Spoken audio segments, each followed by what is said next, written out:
먼저 이진관 판사가 한덕수 전 국무총리에 대한 23년형 선고 이후 그 다음에 이진관 판사가 또 판결을 내리는 사람이 박성재 전 법무부 장관 그리고 이상민 전 행정안전부 장관에 맞습니다. 대한 선고가 이제 또 이제 이어질 텐데 한 전 총리에 대한 그 1심 판결문이 공개됐는데 네. 거기에 보면 12.3 내란 당시 이들이 어떻게 행동했는지 좀 더 구체적으로 나오고 있죠. 예, 판결문이 책입니다. 책. 348쪽 분량의 판결문에 그 120여 쪽 판결 내용이 있고요.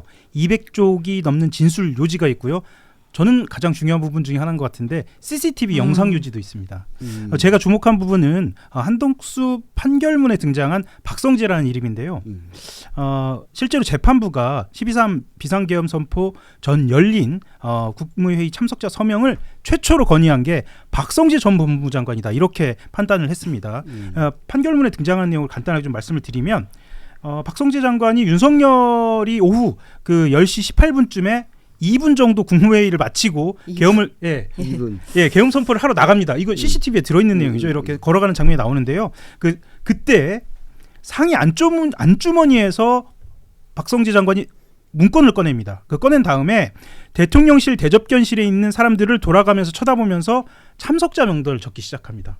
그러니까 이미 그 전에 이제 박성재 전 장관하고 이상민 전 장관하고 이제 그 윤석열 대통령하고 이렇게 서로 논의를 한 거죠. 맞습니다. 그러니까, 예, 그렇게 적은 다음에 박성재 장관이 그로부터 한 20분 뒤쯤에 시간이 딱 특정이 됩니다. 10시 39분에 이상민 전 행정안전부 장관에게 참석자 서명을 받아야 한다는 취지로 이렇게 이야기를 한 겁니다.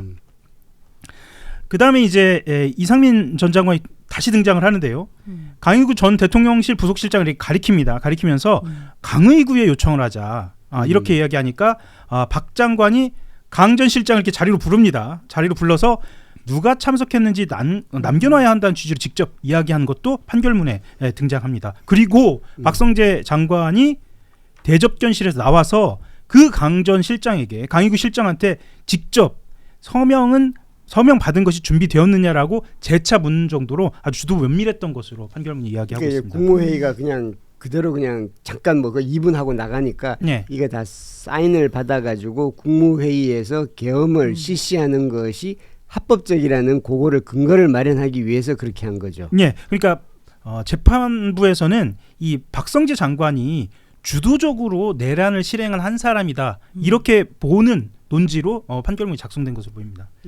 이게 지금 박성재 전 장관도 그렇고 이상민 전 장관도 그렇고 자기는 몰랐다. 몰랐다. 그리고 이제 그냥 불러서 그냥 국무회의에 처음 간 거다. 이렇게 지금 하고 있는 거죠. 예, 이상민 전 장관 얘기도 조금 더 보탤 수 있을 것 같은데요. 그 이상민 전 행정부 장관이 헌법하고 정부조직법을 검색했다. 그리고 한겨레 JTBC 등의 그 언론사 단전 단수의 근거를 찾아봤다. 이런 행적도 판결문에 담겼습니다. 특히나 이상민 전 장관 같은 경우에는 한국수자원공사 사장에게 전화를 걸었다. 이 부분에 대해서 이것은 단전 단수를 실행하기 위한 것이다라고 재판부는 본 것입니다. 그 내용은 정확하게 안 나오죠. 전화 내용은. 이게 이 검색하고 그리고 본인이 그것에 대해서 발언하고 관련된 사실들 그리고 CCTV 영상하고 함께 종합해서 내린 결론으로 보입니다. 그 변호사님 이게 이런 식으로 국무회의의 합법성을 추구했던 거잖아요. 그렇죠. 이렇게 한다고 그게 합법이 될 수가 있나요? 없죠. 없기 때문에 지금 한덕수 전 총리에 대해서도 23년이라는 중형이 내려온 거고요. 결국 한덕수 전 총리도 내란의 중요 임무 종사를 했다라는 그 행위의 근간은 일단 부작위가 있습니다. 해야 될 것을 하지 않았다. 총리로서 국정을 운행하는 사람으로서 계엄을 말렸어야 했는데 이것을 하지 않은 부분에 대한 부분도 한 축으로 꼽히고 또 다른 부분은 국무회의라는 절차적 요건이라는 외관을 만들려고 했다라는 거죠. 그러니까 이거는 마치 내란 행위를 함에 있어서 헌법상 비상계엄을 하려면 실질적인 요건이 있어야 되고 그러니까 뭐 전시사변 기타 이에 준하는 비상 상황이라는 부분이 있어야 되고 물론 그건 아니었죠. 그러니까 실질적 요건에도 위반하는 거였지만 절차적으로는 국무회의라는 부분들이 있어야 되잖아요. 심의를 거쳐야 되는 것. 그러니까 이거를 만들어주려고 했던 것 아니냐라고 보는 거죠. 그리고 그게 있다라고 해도 솔직히 실질적인 국무회의도 아니었을 뿐더러 그냥 마치 비상계엄이 헌법상의 요건을 갖춘 것처럼 외관을 작출해주기 위한 행위였기 때문에 이거는 결국 내란의 중요 임무를 종사한 것으로 본 거고 그 관련돼 있는 국무위원들에 대해서 한덕수 전 총리에 대해서는 이제 23년형이 나온 거고 그 판결문 내용에서 보는 것처럼 이상민 전 장관이나 박성재 전 장관도 결국에는 국무회의라는 이 절차적인 요건을 만들어주려고 해서 내란의 중요 임무 종사자가 된다라는 부분에 대해서는 이제는 피해가기는 어렵다라고 봐야겠습니다. 이게 박성재 전 법무장관 같은 경우에 이제 구속영장이 기각됐는데 구속영장이 기각될 때 그 사유가 네. 자신은 이것이 그 비상계엄이 불법인지 인지하지 못했고 네, 인식의 문제 인식을 하지 못했고 예. 그래서 주어진 업무를 네. 법무부 장관으로서 주어진 업무를 수행했을 뿐이다. 네. 뭐 저는 이해는 안 됩니다만은 그거를 어쨌든 재판부가 받아들여 가지고 네. 영장 재판부가 받아들여 가지고 영장이 기각이 된 거잖아요. 예, 그것은 영장 재판부가 받아들인 거죠. 이진관 부장판사는 아니고요. 그렇죠. 영장 재판부가 네. 받아들였는데 이런 부분들도 다시 최종 판결에서는 이거 다시 한번 정리가 되겠죠. 예, 그러니까 큰 틀에서 보면 이 내란이 성공을 했더라면 그 내용을 채우는 역할을 박성재가 주도했다라고 판결문에서 보는 것 같고요. 사후적으로 이 내란의 빈틈, 그러니까 정통성을 메우는 역할을 했다 이렇게 본 것 같습니다. 이게 박성재 전 장관, 이상민 전 장관 선고가 언제죠? 지금 박성재 장관 같은 경우에는요. 아직 첫 공판이 열리지 않았습니다. 예, 다음 주 월요일. 예, 다음 주 월요일에 첫 공판이 시작되고요. 이상민 장관 같은 경우에는 지금 15년 구형 받은 상태고 다음 달 12일 선고 앞두고 있습니다. 구형은 한덕수 전 총리하고 같네요. 네. 뭐 이것도 전망입니다만 한덕수 전 총리 이 선고를 봤을 때 이상민 전 장관도 15년이 최하치가 아닐까, 그 이상도 가능하지 않을까, 또 이렇게 전망도 하더라고요. 그러니까 이런 부분 좀 덧붙여야 될 것 같은데 사실은 한덕수 전 총리가 23년형이 나왔을 때 좀 많은 분들이 물론 이제 시원하다 사이다 판결이다 이게 사법부의 권위다 이제 이렇게 보신 분들도 많지만 일단 법조에서 바라봤을 때는 구형보다 상당히 상회하는 형이 나왔거든요. 거의 없죠 이런 경우가. 그러니까 이례적이기는 하죠. 예, 일반적으로는 뭐 15년 구형하면 뭐 10년 정도 이상 나오면 뭐 검찰로서는 어느 정도 이 기소가 잘한 기소다 뭐 이렇게 볼 수 있는 게 일반적인데 우리가 구형량보다 이렇게 많이 나오는 경우는 있긴 있어요. 종종 있지만 왜냐하면 구형을 했다라고 해서 뭐 사법부가 이거에 제약되는 건 아니기 때문에 넘어갈 수는 있는데 이게 종종 있는데 이제 한 두 가지로 나뉘어요. 이럴 때는 그러니까 뭐 이런 거죠. 사실상 이 형사 피고인에 대해서 봐주기를 한 거 아니냐 이제 의혹을 받을 때가 있어요. 그래서 우리나라 법이 명시적으로 지금 제도화되지 않은 이른바 플리바게닝을 했기 때문에 이 형사 피고인에 대해서 구형을 낮게 해준 거 아니냐. 그래서 오히려 법원에서 더 많이 나왔다 이렇게 보는 경우가 있고. 또 한편은 지금 특검은 그런 플리바게닝이나 뭐 봐줬다 이렇게 보기는 어려운데 제가 봤을 때 이 특검이 15년 구형을 한 건 약간 그런 부분들이 있는 것 같아요. 한덕수 전 총리나 뭐 박성재 전 장관 때도 뭐 구속영장이 방금 기각됐었던 얘기도 했지만 뭐 영장이 기각된다든지 그러면서 한덕수 전 총리에 대해서는 처음에 기소를 할 때 내란 방조로 기소를 했었거든요. 그런데 이진관 재판부에서 이거 내란 주요 임무 종사죄로 공소장 변경하는 거를 성명을 한번 하거든요.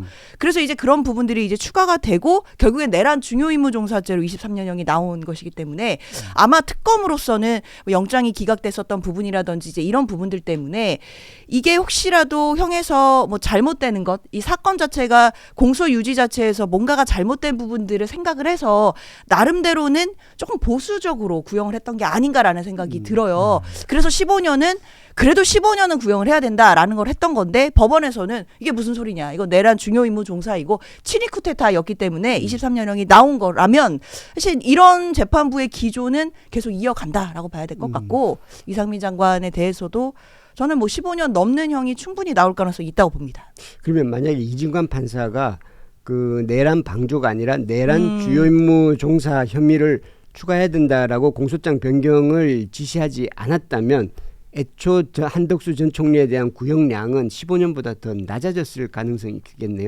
그럴 수도 있고요. 그리고 이제 뭐 보셔서 다 알겠지만 이 판결문상에서 이건 좀 법적인 얘기지만 내란 행위에 대해서는 우리가 이제 형법 87조에 내란 우두머리가 있고 이렇게 다 나눠져 있거든요. 네. 피라미드형으로 우두머리 수괴가 있고 뭐 중요 임무 종사가 있고 뭐 단순히 이제 가담한 자 이렇게 나눠져 있는 죄를 이제 집합범이라고 말해요.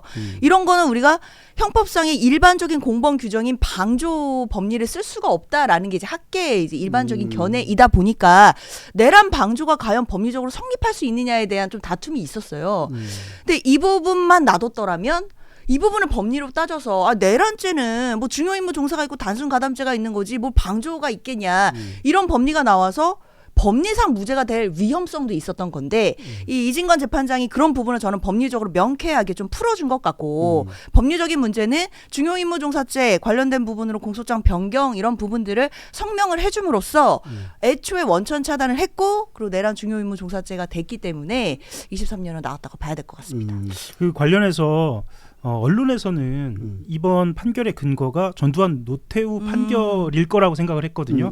그런데 이진관 부장판사는 다 계획이 있었던 것 같습니다. 그러니까 근거를 전두환 노태우 판결로 두지 않고요. 김재규 내린 살인 사건 대법원 전원합의체 판결을 근거로 해서 아까 변호사님께서 말씀하신 중요임무 종사자 판단을 한 것 같습니다. 그러니까 중요임무 종사자가 당시에 김재규 사건 판결에서 나왔는데요.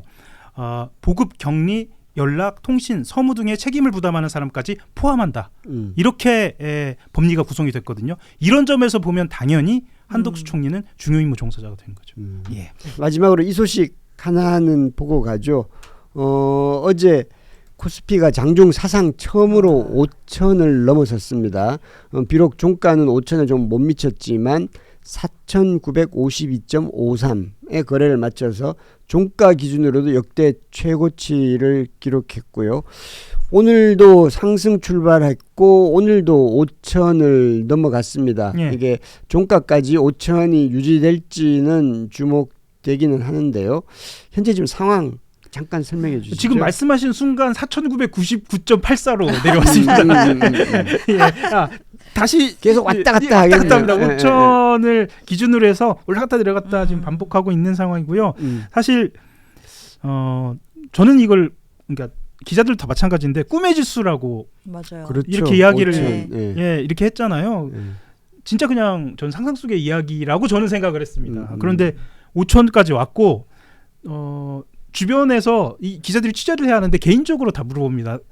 요즘 주식 갖고 있는 거 있냐. 그쵸. 근데 하필 마이너스 주식들만 다 갖고 있는 경우가 많고 우리 제작진도 보니까 여기 한 대여섯 명 앉아 있는데 한 사람만 삼성전자 주식 갖고 있는 것으로 예. 대부분 대형주 위주로 올랐기 때문에 예. 개인들은 주로 소형주, 중소형주를 많이 투자를 하기 때문에 예.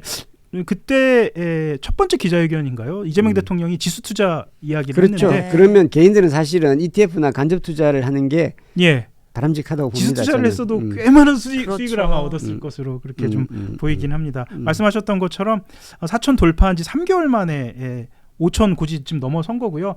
5천 지금 내외로 왔다 갔다 하고 있는데 끝날 때까지 뭐 5천을 유지할 것인지는 좀 두고 봐야 할 것 같고 크게는 반도체와 2차 전지 대형주 중심으로 상승을 했고 어제 상황만 말씀을 드리면 삼성전자가 15만 전자, 와. 15만 전자가 됐고요. SK 하이닉스도 2.03%포인트 오른 것으로 이렇게. 그러니까 이게 보통 2021년 1월에 3천을 처음 넘었더라고요. 예. 그 이후로는 계속 이제 뭐 코로나도 있고 그랬지만 이제 3천에서 왔다 갔다 하고 그러다가 작년 10월 27일 날 4천을 넘었고 네.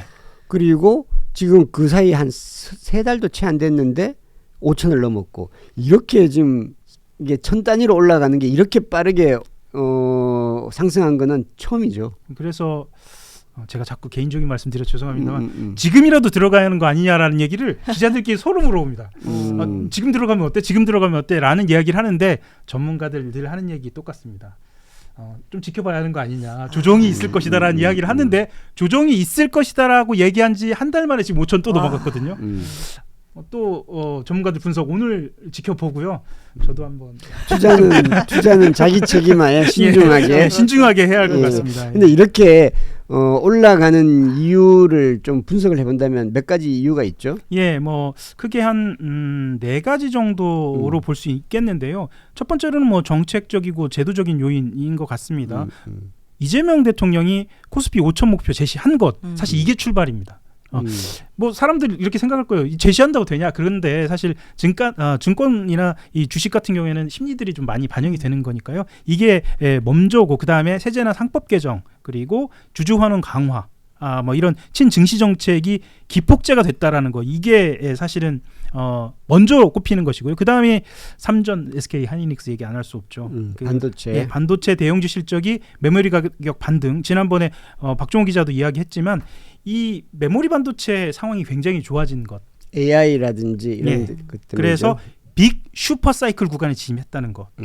뭐 25만 전자 이야기도 제가 이렇게 자꾸 붙이기만 안 되는데 25만 전자 이야기들도 할 정도로 이 슈퍼 사이클 구간이라는 것, 예, 이런 것도 있고요. 글로벌 거시 환경 이야기도 있습니다. 뭐 미국 이야기도 있고요. 트럼프 이야기도 있고. 다만 또 하나 이야기하는 것은 저평가 인식도 그렇죠. 이야기를 합니다. 왜냐하면 그 이전에 한 예. 그 2024년, 2023년에 이제 미국이라든지 이쪽 주식이 막 다른 나라 외국 주식은 다 많이 오를 때 올랐죠. 예. 한국 주식은 안 올랐거든요. 예. 그러면서 그때 사실은 서학개미 이렇게 많이 가버렸죠. 예. 한국 주식은 안 오르고 실적이 좋은데도 안 오른다는 그 얘기가 많았었는데 그것이 이제 이렇게 지금 이제 용수철처럼 튀어오르는 그 측면이 있고 예. 그다음에 이제 반도체 경기가 워낙 좋으니까 반도체 경기가 피크가 언제냐인데 올해는 좋고 예. 내년도 좋다고 하니까 예. 이제 피크가 어느 점인지. 그러니까 AI가 어느 정도 세상을 바꾸느냐, 예, 그거를 좀 보기는 해야 할 것 같아요. AI가 계속 이 세상을 바꿔놓으면 그대로 삼성전자도 그만큼의 희망을 가질 수 있는 뭐 그렇게 보이는데요. 모르겠습니다. 이거 괜히 저도. 근데 여기에다가 아까 예. 전에 이제 하영 기자가 얘기했듯이 이제 시장 상황 외에 플러스 예. 이제 이재명 정부가 정부 쪽에 이제 그 영향을 미친 거는 그 상법 개정이라든지 예. 또는 뭐 여러 가지 주주 환원 제도라든지 이런 것들이 그동안 우리가 주식이 주가가 올라갈 수 있는 거를 발목을 잡던 것들을 그 법 개정을 통해서 이렇게 해소를 하면서 예. 그것이 또 이렇게 주가에 많은 심리적 영향을 미친 게 아닌가라는 예, 심적인 게 추정이 사실 드네요. 주식 시장에 굉장히 크니까요. 이 정치부 기자 입장에서 사실 이 상황을 좀 보면은 이재명 대통령 이야기를 했지만 이재명 대통령은 주식 덕분에 여러 가지 상황을 돌파할 수 있는 예를 들면 요즘 난제가 많거든요. 그렇죠. 이혜원 청문회하고도 본인의 지지율이 디커플링 되고요. 민주당 상황하고도 디커플링 되고 이재명 정부는 물론 외교적인 성과도 있지만 이 주식시장 이 5천 덕분에 여러 가지 운신의 폭이 넓은 그런 상황이라는 분석도 있습니다. 근데 이제 그런 얘기는 많이 하더라고요. 주가가 좀 전에도 얘기를 했는데 주가가 지금 오른 종목보다 내린 종목이 더 맞습니다. 많다고 하더라고요. 예. 그리고 이제 주로 이제 삼성전자하고 크게 보면 삼성전자, SK하이닉스, 현대차 이 세 가지 종목이 지금 주가 자체를 전체로 이제 끌어올리고 있고 나머지는 그 이제 관련 부품업체라든지 뭐 그쪽도 같이 오르고 있겠지만 그래서 오히려 좀 주식 투자하는 사람들 중에는 더 이렇게 좀 손해를 본 사람들도 있죠. 좀 소외감을 느끼는 그런 분들도 꽤 많다고 하더라고요. 소외감을 느끼는 분들이 말씀하셨던 것처럼 그렇게 주식 하락을 본 이런 상황에서 하락을 보는 분들도 계시지만 삼성전자를 4만 원인 적이 있었습니다. 있었어요. 재작년에. 네. 뭐, 그때 파신 분들 같은 경우도 굉장히 큰 박탈감을 느끼는 그런 상황도 있는 것 같습니다. 그때 산 분들도 대부분 5만 원에 팔고 그러죠. 예. 보통은 개인들은 그래서 이제 뭐 그러니까 주식은 진짜 모르는 것 같습니다. 왜냐하면 지지난 겨울인가요 벌써 삼성전자가 위기다라는 이야기도 사실은 있었거든요. 이거는 좀 이렇게 말씀드리면 또 어떻게 들릴지 모르겠습니다. 또 본인의 투자는 또 신중해야 하는 것도 또 있는 거죠. 신중하게. 그런 측면에서. 그렇죠. 이재명 정부 처음 들었을 때만 해도 물론 이제 이거는 뭐 그냥 개인적인 이야기입니다만은 이런 이야기도 있었어요. 삼성전자가 이재명 정부 정권 안에 큰 위기를 겪게 되는 게 아닐까 그랬었거든요. 그게 불과 1년 전, 1년도 채 안 된 이야기입니다. 그런다가 그 이후 이제 작년 하반기부터 이렇게 완전히 지금 분위기가 확 바뀐 거죠. 그런데 이게 주식 시장이 이렇게 화랑을 띠고 있는데 이 실물 부분 이게 아마 어저께 한국은행에서 발표를 했었나요? 이게 지난해 4분기가 0.3%로 역성장을 마이너스 0.3%로 역성장을 했고 작년 전체로는 1%. 그래서 올해는 아마 이제 1.8% 정도로 지금 전망하고 있는데 그리고 이제 내수 회복이 된다고 하더라도 아마 이제 올해는 내수 회복이 될 걸로 지금 많이 보고 있고 수출도 호조를 띨 걸로 보고 있지만 이 주로 말한 게 K자형 성장이라고 하잖아요. 이렇게 되면 사실 우리 사회가 지금 가장 어려운 게 양극화 문제인데 예. 이 부분은 해소가 안 되고 그리고 이게 지금 주가 5천이라는 것도 사실은 그 양극화 문제가 해소가 안 되면 당장은 야 주가 5천 막 좋다고 내가 주식이 없어도 예. 아 좋다 뭔가 잘 되나 보다 이렇게 하지만 이 상황을 계속 이렇게 길어지게 되면 오히려 더 상실감과 소외감이 더 커질 수도 있으니까 그런 부분은 조심해야 되는 거 아닌가요? 그래서 지방선거가 또 중요하다는 이야기도 있습니다. 왜냐하면 지방선거가 말하자면 각 세포까지 내려가는 그런 실물 경제를 살릴 수 있는 지역 정치인들을 지금 뽑는 이야기이기도 하고 그런 상황이기도 하고 그래서 실제로 실물 경제, 민생 경제와 관련된 정책들을 빨리 내놓아야 한다. 그것이 필요하다. 그러니까 분위기는 조성됐는데 실제로 체감할 수 있는 것 대책을 내놔야 한다는 이야기들도 그래서 나오고 있는 것 같습니다. 예, 알겠습니다. 이게 어쨌든 주식이 지금 뭐 5천 뭐 이렇게 계속 올라가고 있는 건 참 좋은 일이죠, 즐거운 일이죠. 예. 그런데 나머지 이 실물 부분에서도 실물 경제 부분에서도 성과가 나고 좋은 일이 좀 많았으면 좋겠네요. 예. 제가 여기 진행자 네. 분하고 저하고 예. 20년 전에 경제부 출입을 같이 했었거든요. 지금 오. 제가 20년 전에 출입한 걸 가지고 이렇게 말씀을 드린 것이 어떻게 되어질지 잘 모르겠습니다만 어쨌거나 저는 계속 말씀을 드리는 건 오히려 그 정부는 지금 5천 아까 말씀하셨던 것처럼 5천에 너무 이렇게 매몰될 것이 아니고 지금 민주당 상황도 좀 보고 네. 지방선거에 대한 준비도 해가면서 빨리 그것과 관련된 공약이나 정책이 좀 나와줬으면 하는 이게 정치부 기자로서의 바람입니다. 그렇게 하고 있겠죠. 하고 근데- 있겠죠. 근데 어쨌든 이재명 대통령이 그 코스피 5천이 공약이었었거든요. 예. 근데 물론 뭐 이게 이 모든 게 다 이재명 대통령의 다 공이다 이렇게 할 수는 없겠지만 전반적인 원인들이 다 있겠지만 임기 7개월 정도 만에 어쨌든 그 5천을 달성했다는 거는 의미는 분명히 있는 것 같고요. 그럼에도 오늘 말씀 주신 것처럼 청와대가 지금 분위기가 굉장히 차분해요. 뭐 5천 됐다라고 해서 갑자기 뭐 대통령이 나와가지고 제 공약을 이렇게 안 하거든요. 굉장히 차분하게 지금 좀 이런 부분들을 계속 이게 반짝 뭐 5천 됐다가 또 조정 오고 그러면 안 되니까 이 5천이라는 사실 이 체질, 이 주식시장의 체질이나 이 체급 자체가 계속 갈 수 있게 이런 부분들은 내부적으로 전 대비하고 있다라고 생각하고요. 뭐 그런 부분들은 청와대에서 잘 챙길 것 같고 다만 저는 국민의힘에서 작년에 이재명 대통령 당시 후보가 코스피 5천 얘기했을 때 나경원 의원이 뭐 신기루 같은 얘기 뭐 허황되다 이런 지적 엄청 많았어요. 근데 7개월 만에 5천 찍었는데 이거에 대해서는 뭐라고 말하는지를 좀 저는 이런 거는 뭐 민주당에서도 물어봐야 되지만 좀 국민들이 물어봐야 될 것 같아요. 나경원 의원 여기 대해서 어떻게 생각하는지. 뭐 그 당시에 나경원 의원 말고도 뭐 이준석 의원도 그랬고 뭐 이거에 대해서 막 지적했던 정치인들 많이 있었거든요. 근데 그런 그때는 사람들에 대한 아무도 5천을 상상을 못했거든요. 그랬죠. 그때 2천 얼마였었는데. 맞아요. 그때 3천도 안 돼서 3천만 어. 넘어도 막 소원이 없겠다 이러던 때가 있었는데 참 5천이 됐다니까 저도 참 놀랍기도 하고 다만 이게 말씀 주신 것처럼 이 실물 경제라든지 그리고 주식시장 자체 기본 체력이 정말 우리가 5천까지 올라갔는지에 대해서는 계속 다져보고 따져봐야 된다라는 말씀을 저도 드립니다. 이명박 전 대통령이 3천 얘기했었죠. 3천 자기가 정권 교체되면 3천 네. 자기 3천. 임기 내에 5천. 5천. 예. 근데 끝날 때는 아마 2천도 맞습니다. 뭐 물론 이제 금융위기가 오면서 맞습니다. 이제 그래 됐죠. 예. 예.